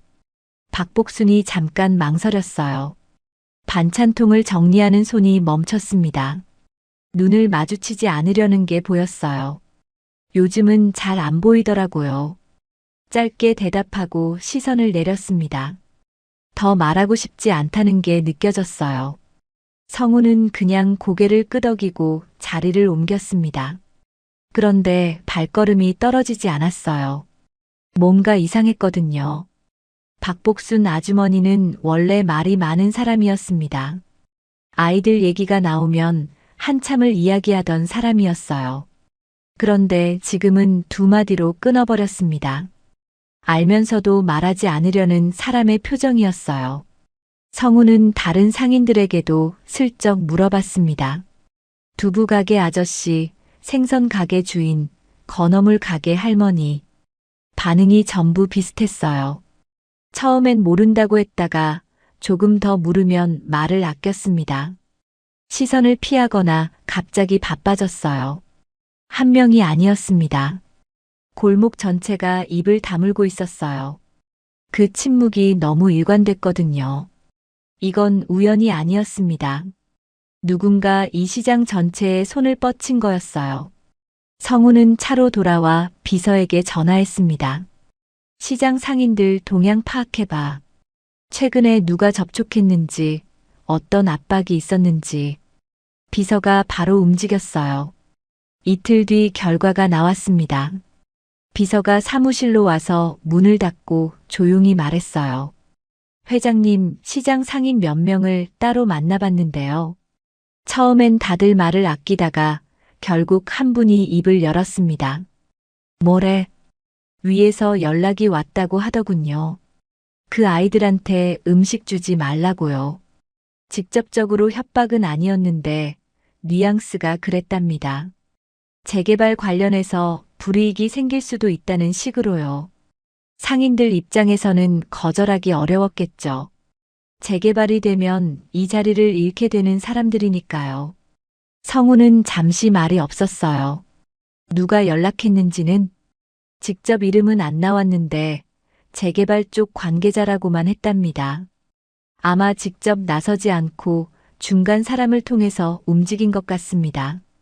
성우는 창밖을 바라봤어요. 재개발 관계자. 그 말이 어디를 가리키는지 성우는 알고 있었습니다. 이복형 최영수였어요.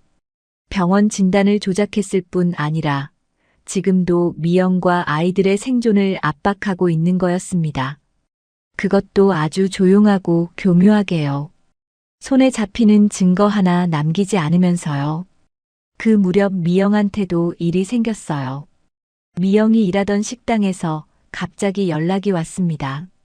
사장이 미안하다는 말을 몇 번이나 반복하면서 더 이상 나오지 않아도 된다고 했어요. 이유를 물었지만 제대로 된 답을 듣지 못했습니다. 그냥 사정이 생겼어요. 정말 미안해요. 사장의 목소리가 떨렸어요. 미안하다는 게 진심이라는 건 알았지만 그렇다고 달라지는 건 없었습니다. 미영은 전화를 끊고 한참 동안 멍하니 앉아 있었어요. 갑작스러웠습니다. 어제까지만 해도 아무 말이 없었거든요. 다른 일자리를 알아봤지만 이상했어요. 면접까지 잘 됐다고 생각했던 곳에서 연락이 끊겼고 소개로 연결됐던 자리도 갑자기 없던 일이 됐습니다. 한 군데도 아니었어요. 동시에 여러 군데가 막혔거든요. 미영은 어딘가에 앉아 이 상황을 정리해 보려 했지만 정리가 되지 않았어요. 이렇게까지 한꺼번에 막히는 건 우연이 아니었습니다. 집주인한테서도 연락이 왔어요. 월세가 밀린 것도 아닌데 갑자기 계약 연장이 어렵겠다는 말이었습니다. 집주인은 미안한 표정이었지만 단호했어요. 미영이 이유를 물어봤지만 명확한 답을 듣지 못했습니다. 그냥 사정이 생겼다는 말만 반복했어요. 집주인도 뭔가 압박을 받고 있다는 게 느껴졌습니다. 직접 하고 싶은 말이 아니라는 게요. 직장, 일자리, 집, 세 가지가 동시에 흔들렸어요. 우연이 아니었습니다. 미영은 그 사실을 알고 있었어요. 누군가가 조용히 그리고 치밀하게 자신의 생존 기반을 하나씩 무너뜨리고 있었습니다. 직접 나타나지 않고 증거도 남기지 않으면서요. 미영은 그 사실을 알면서도 어디에 호소해야 할지 몰랐어요. 아무것도 증명할 수 없었거든요. 그리고 아이들한테는 아무것도 내색할 수 없었습니다. 시준이와 하은이가 눈치채지 못하도록 평소처럼 행동했어요. 그게 더 힘들었습니다. 성훈이 이 모든 상황을 파악하게 된 건 비서를 통해서였어요. 비서가 조용히 보고했습니다.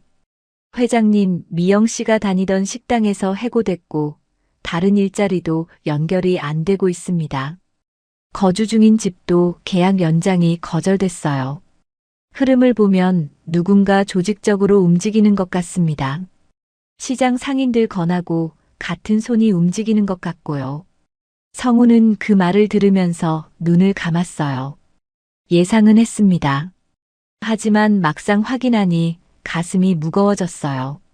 자신이 DNA 검사 결과를 기다리는 동안 아이들과 미영은 지금 이 순간에도 생존이 무너지고 있었거든요. 그 사실이 머릿속에서 떠나지 않았습니다. 성훈이 낮게 말했어요. 최영수가 움직이고 있는 거 맞지? 비서가 잠깐 망설이다 고개를 끄덕였습니다. 직접 연결된 증거는 아직 없습니다. 하지만 흐름은 그쪽을 가리키고 있어요. 성우는 자리에서 일어났어요. 창가로 걸어가서 바깥을 바라봤습니다. 도심의 빌딩들이 늘어서 있었어요.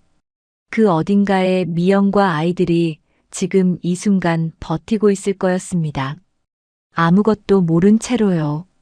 시준이는 오늘도 하은이 손을 잡고 시장을 돌아다녔겠죠. 아무것도 받지 못하고 돌아왔을 거예요. 더 이상 기다릴 수 없었습니다.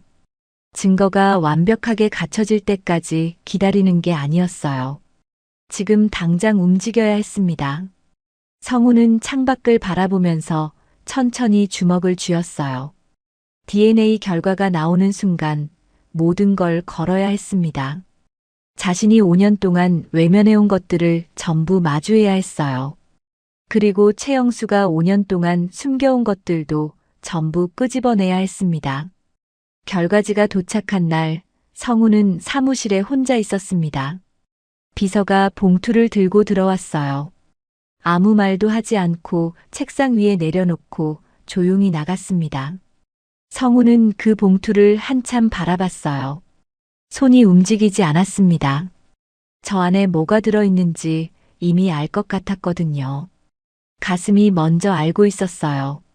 그래도 열어야 했습니다. 확인해야만 했어요. 천천히 봉투를 집었습니다. 손끝이 차가웠어요. 봉투를 열고 결과지를 꺼냈습니다. 종이가 2장이었어요. 성우는 첫 번째 장을 천천히 넘겼습니다. 손이 떨렸어요. 두 번째 장을 펼쳤습니다. 친자 확률 99.9%. 그 숫자가 눈에 들어오는 순간 성우는 그대로 굳었습니다. 머릿속이 텅 비는 것 같았어요. 아무 생각도 나지 않았습니다. 그냥 그 숫자만 보였어요. 99.9%. 시준이와 하은이가 자신의 아이라는 뜻이었습니다. 5년 전 미영이 임신했다고 했을 때 그 아이들이 이미 자신의 아이였다는 뜻이었어요. 그런데 자신은 그 아이들을 부정했습니다. 미영을 내쫓았어요. 아이들이 태어나는 것도 보지 못했고 처음 걸음마를 떼는 것도 보지 못했습니다.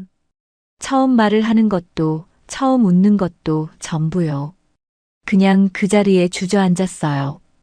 의자에 앉아 있었는데 몸이 더 내려앉는 것 같았습니다. 결과지를 들고 있는 손이 떨렸어요. 이게 무엇을 의미하는지 이제 전부 보였습니다. 무정자증 진단이 조작됐다는 것. 최영수가 그 뒤에 있다는 것. 그리고 자신이 그 조작된 진단 하나를 믿고 5년 동안 미영과 아이들을 버렸다는 것. 그 사실들이 한꺼번에 가슴을 눌러왔어요. 눈물이 날 것 같았지만 나오지 않았습니다. 성우는 결과지를 책상 위에 내려놓고 두 손으로 얼굴을 감쌌어요. 그 자세로 한참 있었습니다. 바깥에서는 아무 소리도 들리지 않았어요. 사무실이 조용했습니다. 그 조용함이 오히려 더 무거웠어요. 5년이라는 시간이 한꺼번에 내려앉는 것 같았습니다. 한참 뒤에 자리에서 일어났어요. 비서를 불렀습니다. 비서가 들어오자 성훈이 낮게 말했어요. 미영 씨한테 연락해. 만나고 싶다고. 비서가 잠깐 성훈의 얼굴을 바라봤습니다. 무언가를 확인하려는 눈빛이었어요. 성훈은 더 설명하지 않았습니다. 비서가 고개를 끄덕이고 나갔어요. 그날 저녁 성훈이 미영이 사는 건물 앞에 섰습니다. 며칠 전 아이들을 따라왔던 그 골목이었어요. 낡은 건물 앞에 서서 잠깐 올려다봤습니다. 3층 불이 켜져 있었어요. 계단을 올라갔습니다. 문 앞에 서자 발이 멈췄어요. 노크를 해야 한다는 걸 알면서도 손이 쉽게 올라가지 않았습니다. 이 문 너머에서 어떤 말을 들어야 할지, 어떤 얼굴을 해야 할지 몰랐거든요. 한참 서 있다가 결국 천천히 노크를 했어요. 발소리가 들렸습니다. 문이 열렸어요. 미영이었습니다. 성훈을 보고 잠깐 굳었지만 이번엔 예전처럼 놀라지 않았어요. 이미 올 거라고 예상했던 것 같았습니다. 두 사람은 잠깐 서로를 바라봤어요. 들어오세요. 미영이 먼저 말했습니다. 목소리가 낮고 조용했어요. 성훈이 안으로 들어갔습니다. 좁은 방이었어요. 아이들은 이미 잠들어 있었습니다. 시준이와 하은이가 나란히 누워 있었어요. 성훈은 그 모습을 바라봤습니다. 어두웠지만 두 아이의 실루엣이 보였어요. 가슴이 다시 내려앉았습니다. 미영이 부엌 쪽에 앉았어요. 성훈도 맞은편에 앉았습니다. 한동안 아무 말도 없었어요. 침묵이 길게 이어졌습니다. 먼저 입을 연 건 성훈이었어요. 결과 나왔어요. 미영이 고개를 들었습니다. 성훈을 바라봤어요. 친자 확률 99.9%. 그 말이 떨어지는 순간 미영의 눈가가 흔들렸습니다. 하지만 울지 않았어요. 그냥 바라봤습니다. 성훈이 말을 이었어요. 진단이 조작됐어요. 5년 전 내가 받았던 무정자증 진단이요. 누군가 병원에 손을 써서 결과를 바꿔놓은 거였어요. 나는 그걸 믿었고, 미영이 조용히 고개를 들었어요. 무정자증. 그 말이 귀에 들어오는 순간 5년 동안 이해하지 못했던 것들이 하나씩 맞춰졌습니다. 왜 성훈이 갑자기 굳어버렸는지, 왜 아무 설명도 없이 이혼을 밀어붙였는지, 왜 그 눈빛이 그렇게 차가웠는지, 미영은 그 모든 것의 이유를 지금 처음으로 알게 됐어요. 한참 동안 말이 없었습니다. 미영의 입술이 떨렸어요. 말을 이으려다가 멈추기를 몇 번 반복했습니다. 그러다가 천천히 입을 열었어요. 목소리가 낮고 가늘었습니다. 그때 나는 그냥 의심받은 줄만 알았어요. 이유도 모른 채로요. 임신했다고 기쁘게 말했는데 당신 표정이 굳어버렸고 그 다음 날 이혼하자는 말을 들었거든요. 아이는 내 아이가 아니라고 했고요. 미영이 잠깐 멈췄어요. 그때 저는 임신 초기였어요. 뱃속에 아이가 있는데 그 아이 아버지한테 내 아이가 아니라는 말을 들은 거잖아요. 나는 그 순간 그냥 무너져 내렸어요. 화가 나야 하는데 화도 안 났습니다. 억울해야 하는데 그것도 안 됐어요. 그냥 아무것도 안 됐어요. 설명하려고 했는데 그 눈빛을 보는 순간 알았거든요. 이미 결론을 내려놓은 눈빛이었다는 걸요. 그 앞에서 무슨 말을 해도 소용없다는 걸요. 그래서 그냥 나왔습니다. 방 안에 침묵이 길게 내려앉았어요. 성우는 고개를 들 수가 없었습니다. 미영의 말이 전부 맞았어요. 그때 자신은 이미 결론을 내려놓고 있었거든요. 무정자증이라는 진단을 믿은 순간부터 미영이 무슨 말을 해도 들을 준비가 안 된 사람이었습니다. 임신한 아내가 혼자 짐을 싸서 나가는 동안 자신은 다른 방에 들어가 앉아 있었어요. 잘된 거야 라고 속으로 되뇌면서요. 그 생각이 지금 이 순간 온몸을 짓눌렀습니다. 미안해요. 겨우 나온 말이었어요. 턱없이 부족하다는 걸 알면서도 그게 전부였습니다. 5년이라는 시간을 두 마디로 돌려줄 수는 없었거든요. 미영은 아무 말도 하지 않았어요. 그냥 잠든 아이들 쪽을 바라봤습니다. 성훈도 같이 바라봤어요. 시준이와 하은이가 고른 숨을 쉬며 자고 있었습니다. 두 아이가 5년 동안 이 좁은 방에서 버텨왔다는 게 그 사실이 가슴을 꽉 틀어막았어요. 성훈이 천천히 자리에서 일어났습니다. 아이들 쪽으로 걸어갔어요. 무릎을 꿇고 앉았습니다. 시준이의 얼굴을 가까이서 바라봤어요. 남자아이의 눈매, 코선, 꾹 담은 입술. 자신을 닮아 있었습니다. 하은이도 바라봤어요. 목에 목걸이가 걸려 있었습니다. 미영이 5년 동안 그 목걸이를 간직하다가 아이한테 걸어준 거였어요. 그 사실 하나가 가슴을 또 한 번 무너뜨렸습니다. 고개를 숙였어요. 미안하다. 잠든 아이들한테 하는 말이었습니다. 들릴 리 없다는 걸 알면서도 했어요. 성우는 한참 동안 그 자리에 무릎을 꿇고 앉아 있었습니다. 그리고 일주일 뒤 최영수는 배임과 사문서 위조 혐의로 검찰 조사를 받게 됐습니다. 그날 오후 성우는 혼자 그 골목으로 다시 갔어요. 아이들이 시장에서 돌아오는 시간이었습니다. 골목 어귀에서 기다렸어요. 얼마 지나지 않아 시준이와 하은이가 골목으로 들어섰습니다. 두 아이가 성훈을 보고 멈췄어요. 시준이가 하은이 앞에 서는 게 보였습니다. 아직 경계하는 거였어요. 성훈이 무릎을 꿇었습니다.